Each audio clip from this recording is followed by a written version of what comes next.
the show built on the fundamental belief that every person you meet knows something that you don't. There's something to be learned from everyone, guys. Millionaires are made where we believe that you can make yourself into a millionaire in all 6 aspects of health. It's not just financial, it's physical, it's mental, it's social, spiritual, and even intellectual. We all are here to grow in every aspect we can, in the spirit of authenticity, and to remove as much bias and persuasion as possible. I don't even know who our guests are until about 15 minutes before the show, so they are all have their tips and everything ready to go, and we're going to learn something new from various places. We've got 2 people from the UK right now and 1 guest from New Jersey, so it should be a fun worldwide piece of advice. Audience, if you have questions, use our comments. We will ask them live on air. Feel free to ask anything you want for any of our guests.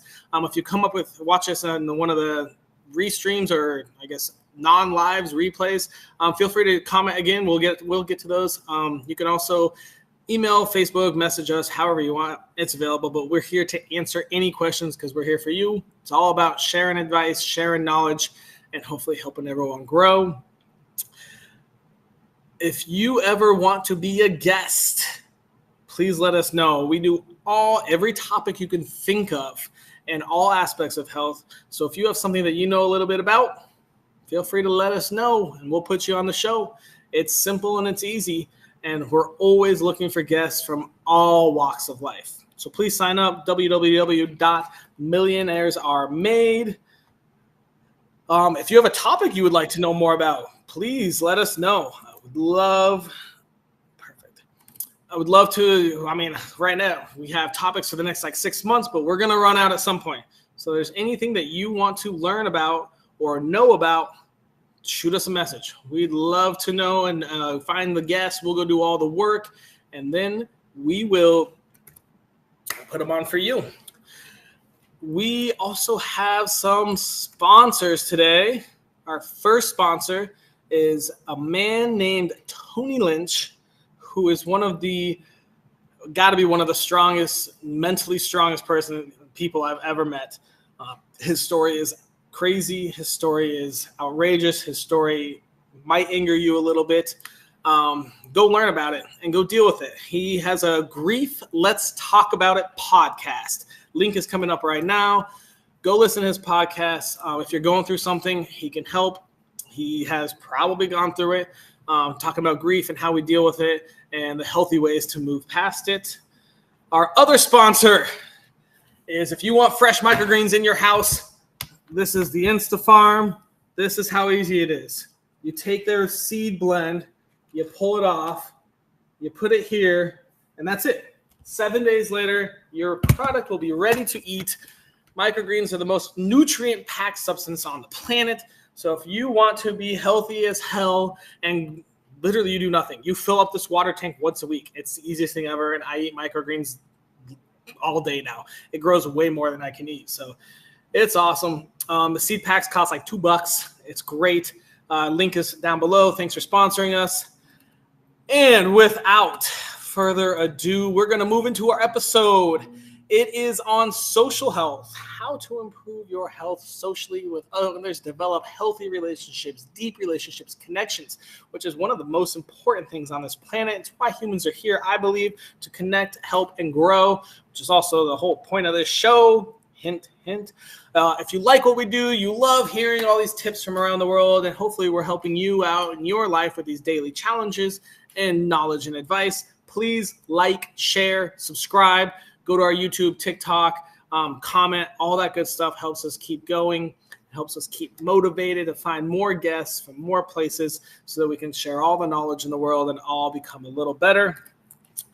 We are going to move on to our first guest, who does not have social media, so don't even try. His name is Hayden. Hayden, G'day, who mate. are you? Mate, I'm first and foremost, I'm a father. I have a beautiful daughter named Philippa. She's 3 years old. And we had a son about 3 months ago. His name is Cassius. Congrats. Yeah, you said Philippa is her name? What was her name? Yeah, Philippa. Philippa and Cassius. Congrats. That's awesome. Very Thank you very cool. much. They are the inspiration and love of my life. After that, I'm a husband. I'm married to an exceptional woman, Kirsty. She is an international trampoline coach, has taken many children to world champions. And lastly, I'm a mindset and performance coach, and I coach business owners and entrepreneurs to perform at their best. Very cool. Okay. All right. A lot of delve in there. Wow. So you're going to be teaching your children correct ways to ghost or not ghost, I assume. And Yes, your wife is a definitely. trampoline coach. She's retired now. We're looking at Okay. opening businesses on the side. Good. Cool. As Yeah, you should. If you need tax help, our last episode was on taxes, so you can go watch that and get some tips there. I'll certainly need that. All right. Well, Hayden, let me ask you a very important question. I'm Yes. looking to improve my social health with ghosting. What kind of tip would you give me? Don't do it. Do not ghost. Be direct. Tell people your thoughts. Be authentic. Never hide away. Never run away. It will be damaging to you, your confidence, your integrity. What if it's just too hard to tell them how you feel and it's easier just to block them? Look, how many times have you heard don't take the easy path? That's a Short-term pain, long-term gain. That's life. You pay now, you pay later, and always costs more if you pay later. Yeah, don't do short-term it. gain, long-term pain. Hmm. Nice. Very good. Okay. All right. So Hayden, let me ask you, what happened on your life journey? How did you learn this advice? Have you been the Because ghoster or ghosted? yes, exactly. I was the guy who ran Woo! away. Oh man, I've run away from so many things. And the problem is physically I've removed myself, but mentally and emotionally I just start accumulating all this baggage. And the further I run, the heavier that baggage gets. Ooh. And I never learn to confront and deal with the issues that I'm running away from. So I become stronger in the sense that I'm good at meeting new people, making new friends. Then as soon as I think I've done something wrong or I haven't been good enough, boom, I'm gone again. It doesn't work. It's a life of hiding, and it's long term. It's not fun. Don't do it. So it's hard to develop a deep, healthy connection to people if you're constantly Much harder. running when you fuck up. Yeah, and far more rewarding to have that. When you're direct and authentic and you express yourself fully, you're going to naturally attract the people who connect with you, those deeper connections. And you're going to deal with whatever's not working in your life. So you remove it, which leaves you free, burdenless, light, makes life easy. It seems harder in the short term. It is so much easier in the long term. Man, I didn't realize this episode was going to be about me. Shit. All right. Okay. Tell me We've got more. about we've got about a minute left. Give us a prime example of you ghosting someone that turned out. Actually, tell us, how'd you meet your wife? You didn't ghost her, I assume, or maybe you did. No, I've committed to my wife. Yeah, that's a whole nother. We could do a whole episode on that alone. I ghosted my family. I thought, Ooh, I just can't get through to them. There's something wrong with them. They're not who I want them to be. They're not living to perfect. my expectations and my rules. And I left. I ended up in Canada with my wife, just thinking it's not going to work, and I don't know how to make it work. And so here I am in another country, familyless, doing it on our own. And when we had a child in Canada, we didn't realize until we came to England near Kirsty's family how challenging it is raising a child without people around to support you. And those people who are doing the single parents out there, you are exceptional. I don't know how you do it. You impress me. Yeah. So I did it to my That's a family. I goes to my family. that's a good point. That ghosting doesn't necessarily just have to be Tinder relationship, whatever. I mean, you can ghost friends. You can ghost. I mean, you can Yeah. ghost anyone. Shit, I ghost Mm. everyone every day. But now we might have to talk about this later. But there is a difference between ghosting and cutting out toxicity or cutting out is it taking energy away from your life goals. So Yeah. that might be a fine line that we might have to delve into in a future episode. But we'll focus just on ghosting now. So, okay, great, awesome. Thanks so much, Hayden. We're gonna move on to our next guest, and we'll bring you out in the round robin here in a bit. Thank you. Hey, Mark, how you doing? I'm good. How are you? I'm good. Sorry, I lied. That was a fourth question. My bad. Let's go in. Who are you, Mark? So, as Hayden said, first and foremost, I'm a father. I'm a father to a 19-year-old autistic boy who's amazing. Okay. I'm also a husband to be. I've been with my partner for 10 years. We got engaged last year. She's congrats. Nice. I'm a relationship coach, mindset coach, and a mindfulness teacher as well. So, just do the lot really.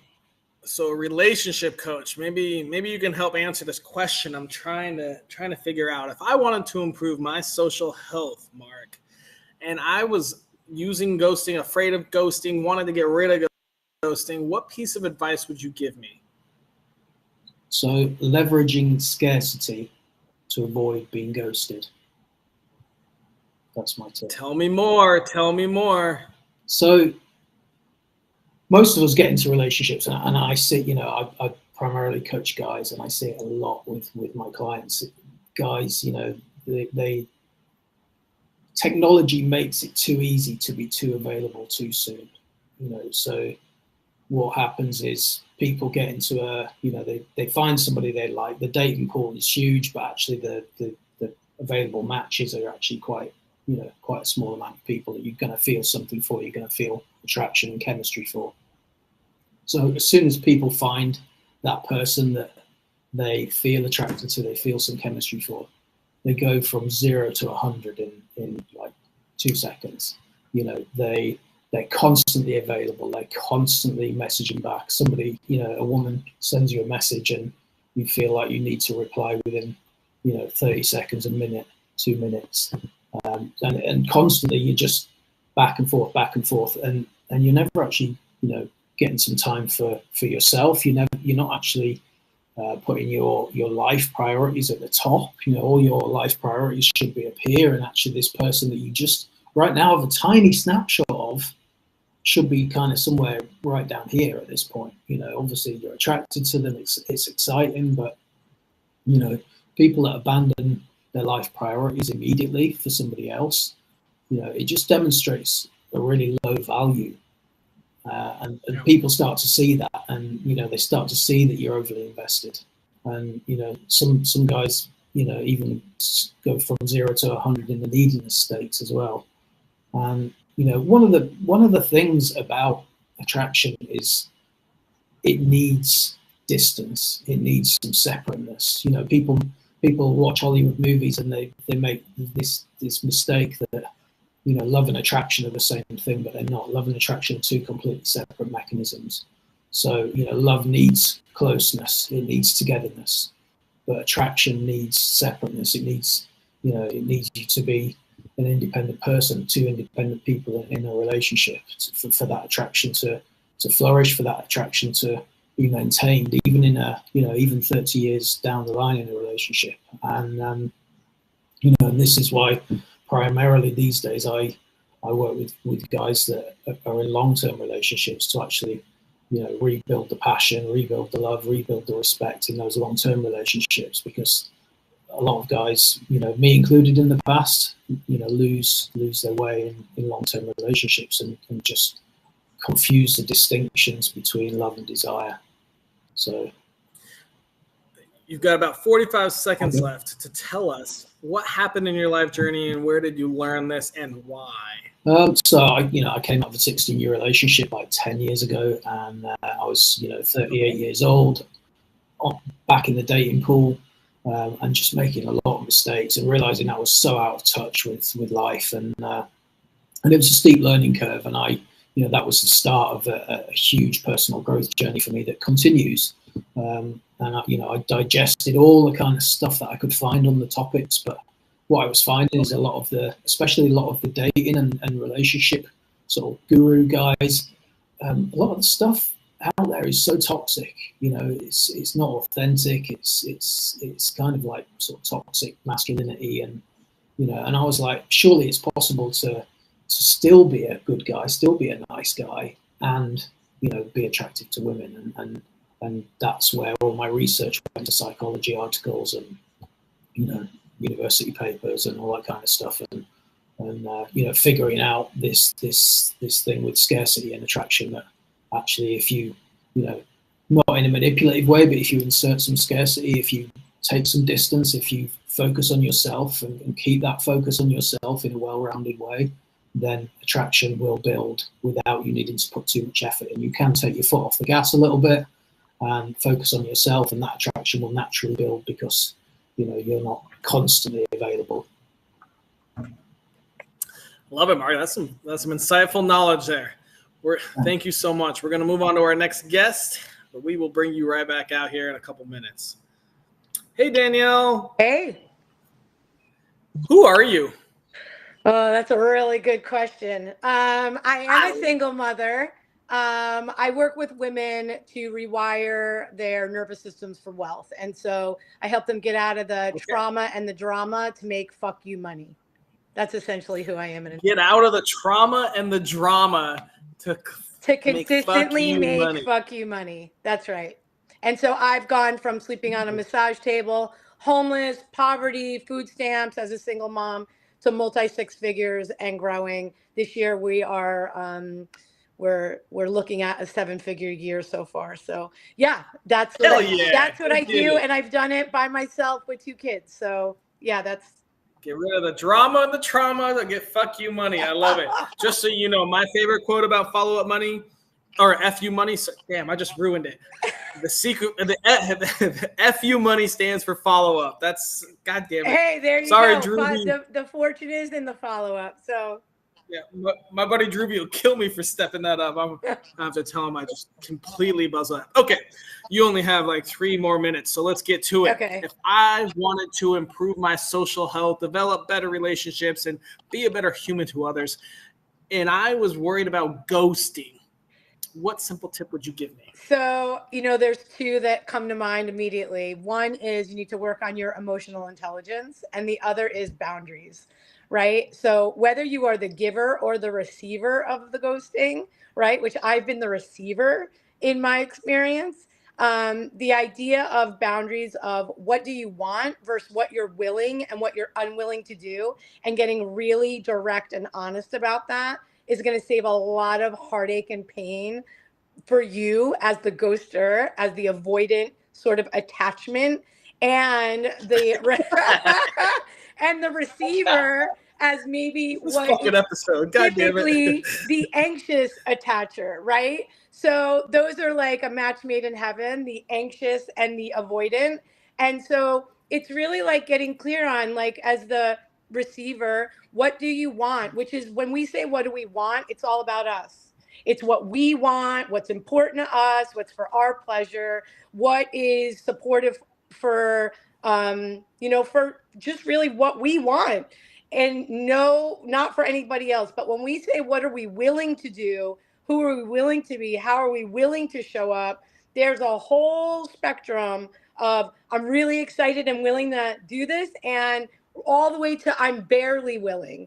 And I think if people could just increase their emotional intelligence around who they are, what capacity they have to show up for someone else, for themselves, what they require, what they desire, what they need, then we wouldn't sort of be in this really toxic place of needing to field all of this, really, all the trauma that comes of it and the drama that comes of it.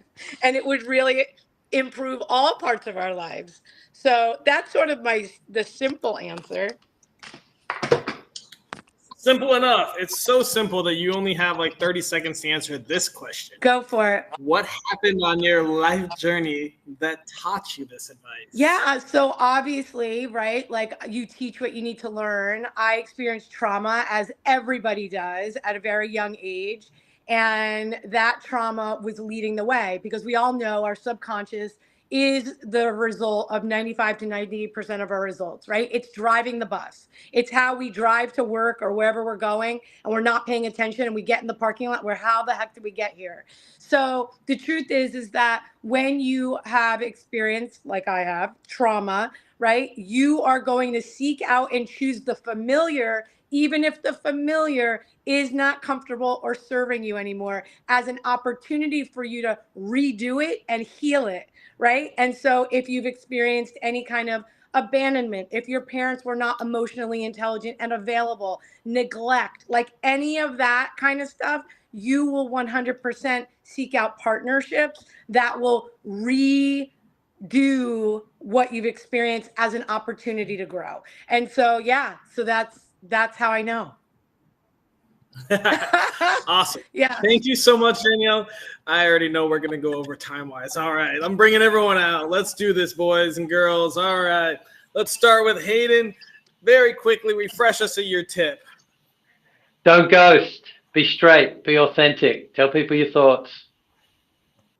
Mark, what are your thoughts? 100%. Yeah. I mean, you know, just be vulnerable, have some integrity at the end of the day, you know, just, and I think, you know, I'm probably going to overstep a little bit here because it kind of goes into a little bit of what Danny else just said, which made me smile, to be honest, about boundaries, because boundaries is something that's huge for me. It's something that is a real baseline for a lot of the work that I do. And, you know, I really just feel that, you know, ghosting someone, it really points to a lack of management of your own personal boundaries. It you know, it points to not being able to assert yourself, not being able to say no, not being able to, you know, actually just really properly manage your life. And I think, you know, if you are ghosted by someone, it might be hurtful, but actually ultimately you may have dodged a bullet. You know, you can't 100% say, because obviously you never fully know the full circumstances behind it. But actually, if somebody can't manage their own personal boundaries in that situation, they can't just let someone down gently, then what's it going to be like when you're trying to have the hard conversations in a relationship? Danielle, what are your thoughts? Yeah, I mean, I think that the idea of integrity, right? To me, integrity means being intact with yourself, right? That sort of like, how can you be congruent and intact with yourself? And I think the idea of really getting clear on what do I want and what am I willing to would change everybody's idea for themselves. So that way, whether you are on whether you're the ghoster or the ghostee, right? There's some just really clear connection to self-loyalty versus self-abandonment, right? Because I think both sides of the coin are abandoning themselves because of a lack of self-worth, right? It really comes from this feeling of I'm not. Nope. All right, we might have seen that coming. Hopefully she'll bounce back. Until then, Mark, quickly refresh us what your tip is. So using health. Screwing up this tech today. So that's it. I'm wrapping it. That we're putting a fork in it. So yeah, all right, we're going to go over Mark's tip. Mark, what was your tip? Basically leveraging healthy scarcity just to avoid being ghosted. Healthy scarcity. Yeah. Danielle, what are your thoughts on that? Oh, I can't hear anything. Hayden, what are your thoughts on that? Speaking of when you expanded before, Mark, the idea of putting yourself first, I think that's really important. Scheduling in that time to keep investing in yourself. And people do, they overlap selflessness and selfishness. And they think, well, if I put all this time into me, I'm being selfish. If you're not looking after your well-being and your health and your intelligence, your emotional well-being, then you won't be the best partner for other people, and you won't be attractive, and people will ghost you. So I'm with you on that one. I think that's a great point. Yeah, thank you. Mark, I think you said two things. So this episode, kind of, we were talking a lot about being the ghoster, like, you know, Hayden, don't do it, you know, setting yourself up. But if you're getting ghosted, you know, Mark definitely said maybe you're dodging a bullet. And I would say, like, you're probably definitely dodging a bullet. If you're sending 3 or 4 texts that aren't responded within like a 48-hour period, that means that your return on energy is probably really low, and you should take that energy and invest it somewhere else. And that person is either A, has a lot of the issues. Sorry, we running a podcast with issues is always fun. So, I mean, essentially, if you're getting ghosted and it's happening often, you're going to have to sit down and rethink your boundaries, you know, which is exactly what Mark said, and making sure that you have your stuff set and you're very clear and direct, authentic, like Hayden said. If you're getting ghosted a lot, though, often, and it's really stressing you out, you're going to have to look at yourself. I mean, you are attracting the wrong person. You know, Danielle was talking about past bad partners trying to redo it. There's a lot of options there. And obviously talk to Mark, Hayden, or Danielle. If you really want to delve into deepness on it, on what's happening, you got 3 awesome coaches here that can help you out. As far as being the ghoster, well, this is actually a very entertaining and helpful episode for those of us that are ghosters, apparently. Mark. So I guess let's go over Danielle's tip. She's having technical difficulties, so she is apparently gone. Mark, go ahead and let's refresh. What was her tip? Let's talk about her. Do you remember her tip? Yeah, about you know, she mentioned boundaries. You know, and I think, you know, boundaries are crucial. You know, strong, healthy personal boundaries are really crucial to being in a relationship. And you know, without them, we just get in a mess. You know, we don't know where we stand. You know, nobody else knows where they stand. And, you know, it's one of the key crucial things that we really need to work on, just so that everybody knows what's expected of them, what's not expected of them, you know, and so that people can assert themselves and say no. You know, people can, you know, not do things because they're trying to people please, because people pleasing always comes with conditions. It always comes with, you know, sort of passive aggression. If the people pleaser doesn't get the response that they require, that, you know, generally people pleasers do it for validation. So, you know, I would say that, you know, boundaries, absolutely crucial. And you know, I always do a deep dive on boundaries with all my coaching clients, and it's one of the first things we do. You know, one of the first things we tackle. Oh, looks like Austin's gone as well. Losing everybody. Everybody's having technical difficulties. So, I'm always cautious when I hear someone mention boundaries. I think what's missed when people talk about them is I understand the healthy aspect of I need to set a limitation of what is acceptable and what's not in my life. Yeah. I need to know myself and what I'm capable of and willing to deal with. There's also the other side is, how is that boundary limiting me? And I think that's often missed. So people will say, you know, my boundary is I won't deal with anyone who yells at me. I was like, okay, well, what if your partner gets really upset with you and their way of expressing emotion is to raise their volume? If your boundary is never, then it's going to be difficult for you to be in a long-term relationship. So I always, there's a little, you know, my spidey senses tingle when someone mentions boundaries. I'm like, okay, great. Set your rules, set your principles, who you are, how you're going to live. Perfect. And also be cautious. How could that boundary be limiting you in your relationships? Where is it holding back connection? Yeah, I totally get that as well. And I think that's the real distinction is healthy boundaries, you know. Sometimes I make the mistake myself and say strong boundaries rather than healthy boundaries. And strong boundaries are good, don't get me wrong, but actually there needs to be some wiggle room. There needs to be some compromise. But I also think, you know, like if you are, you know, using your example, if you are with somebody that just yells at you all the time and you've, you know, set a boundary that's not acceptable for you and it carries on happening, then there needs to be consequences for breach boundaries, you know. Definitely. Yeah. So one thing on that, Mark, I feel like everyone goes through a relationship where they relearn their boundaries or what their boundaries should be. Everyone in their past is like, oh man, like I had a good relationship, it was good, we grew, we still talk, whatever, but everyone's got that one, they're like, what the fuck? How did I let that happen? What's going on? And so speaking of boundaries, I definitely had one of those. I was like, what is happening? Oh, that's hilarious. Yeah, my team just goes, everyone's ghosting on a ghosting episode. The funny thing, sorry about that. Go on. I live on a little island and the power went out, which means the internet went out. So I just had to go hotspot it. Wow, that's good. Oh, wow. You were quick. Welcome It to was well done. Tiny Islands.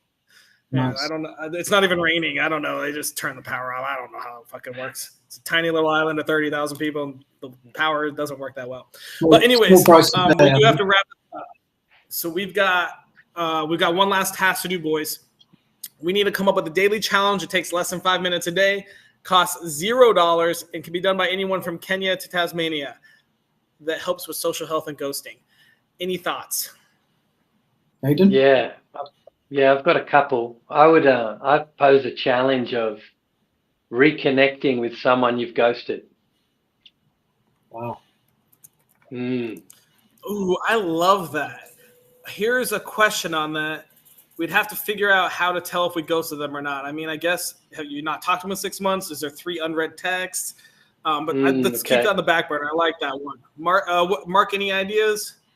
I would just say, take some daily time for yourself, no matter what your situation. Just, take some daily time in solitude, meditate, just be with yourself, and get to know yourself a bit better and get to, spend time in your own company rather than most people just can't bear to be alone and can't bear to be bored either, can't bear to not have something in their hand that they're doing. So, just take some daily time for yourself in solitude and just actually start to really learn who you are and how you tick, and the fact that you don't need to be around people all the time and you don't need to be around tech all the time.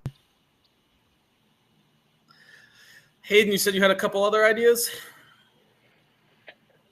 The other one would be reach out to someone who ghosted you. Well, oh, we lost him again.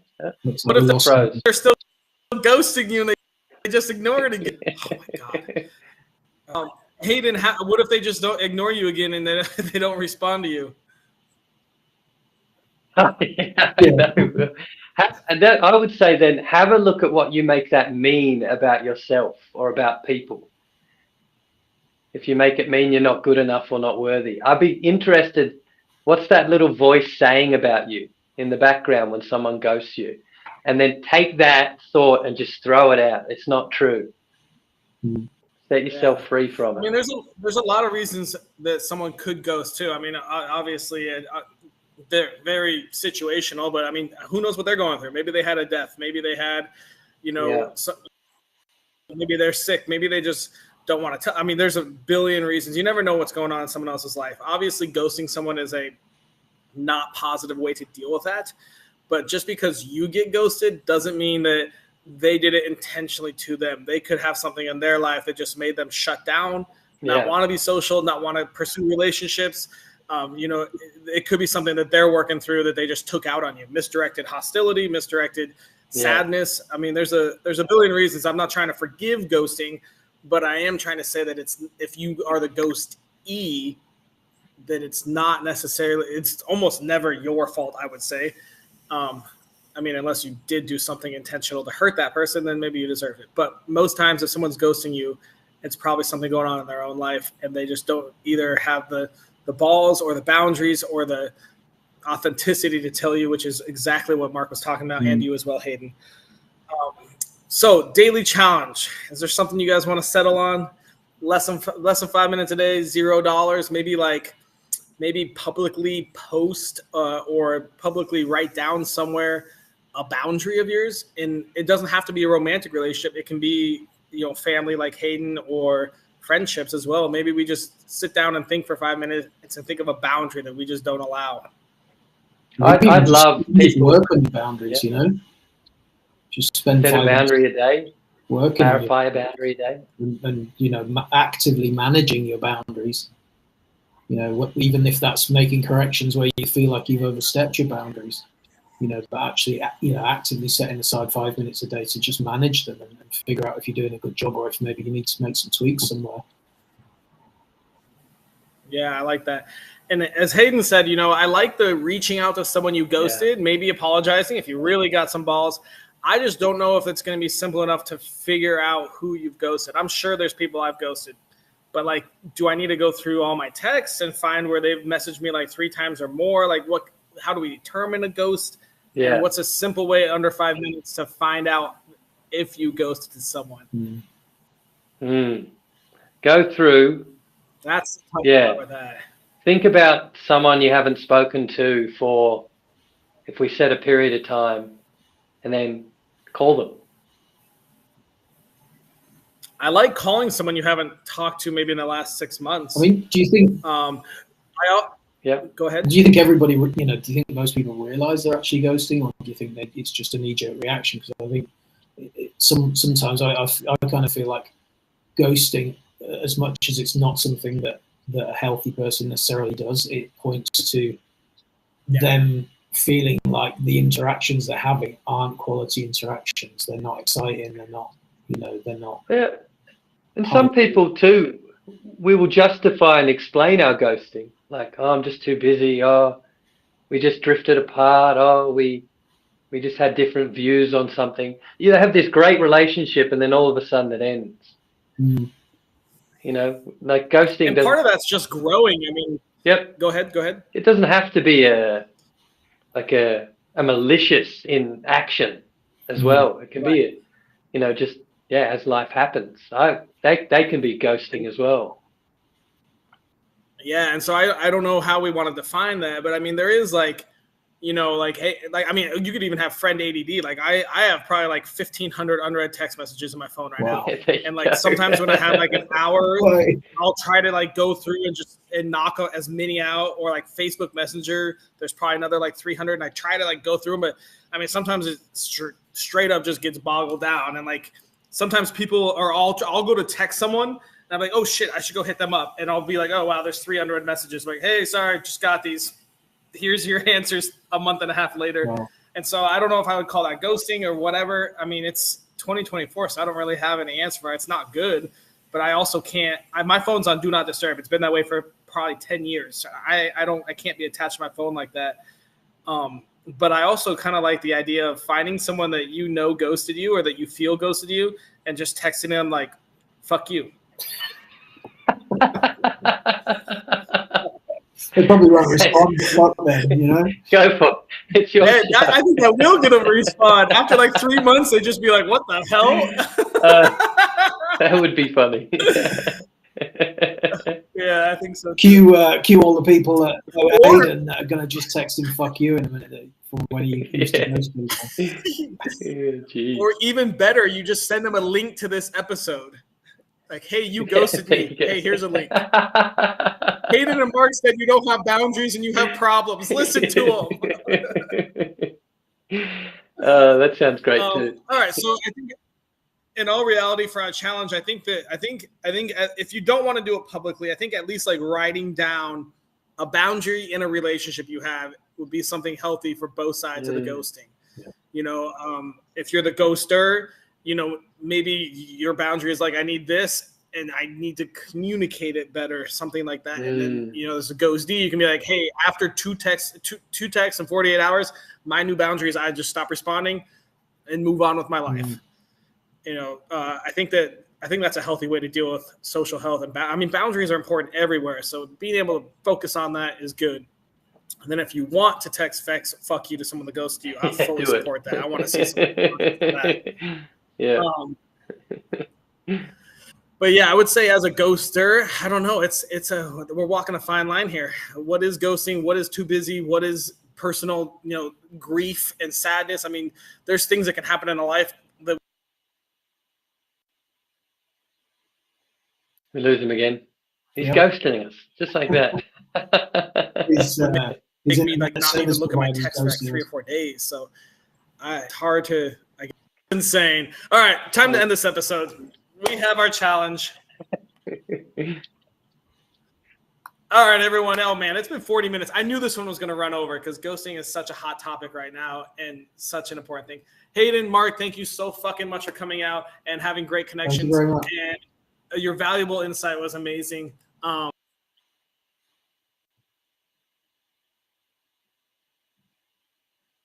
He'll be back. He'll miss us. I think maybe not.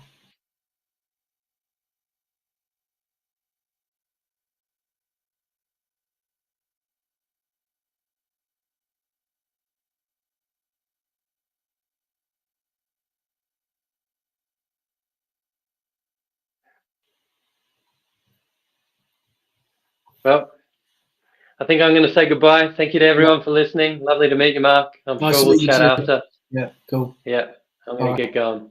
Take it easy, man. Thank you. You too. Bye-bye. Bye.